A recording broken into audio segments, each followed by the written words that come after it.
In the year 1881, a man by the name of Heinrich Hoffmann prepared a painting that is familiar to many of us today.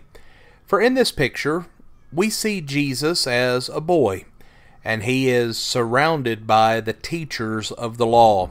And the title of this painting is Jesus in the Temple. And the subject of this painting comes from the verses that we're going to be examining today from the book of Luke, namely Luke chapter 2, verses 41 through 52.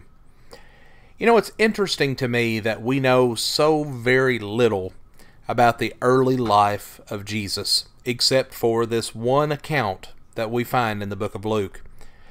The occasion was the Passover, a time of pilgrimage for many Jewish families. To travel from Galilee and see the temple and experience the Passover in Jerusalem must have been very exciting for Jesus. He was at the point in life where a Jewish boy assumed manhood and became responsible for observing the law. So this was a very crucial time in the life of Jesus. When his parents began the journey back home after the Passover, Jesus stayed behind. Joseph likely thought that he was with Mary. She probably thought that he was with his father, or maybe they thought that he was with some of their other family members that were traveling in the group. But it wasn't until the end of the day that they discovered that he was missing. And returning to Jerusalem, they eventually found him in the temple, sitting among the teachers and the religious leaders.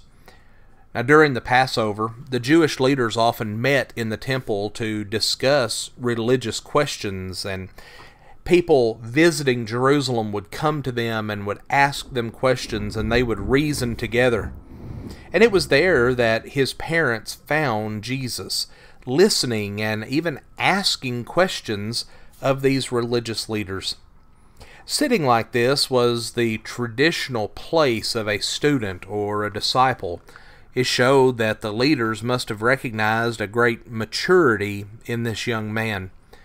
And it would be interesting to know what it was that they were talking about and what the questions were that Jesus was asking of them. Well, Joseph and Mary were obviously very upset by what Jesus had done, and Mary's words express that concern.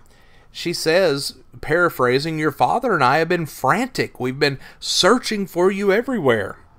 But Jesus' reply to her is very important.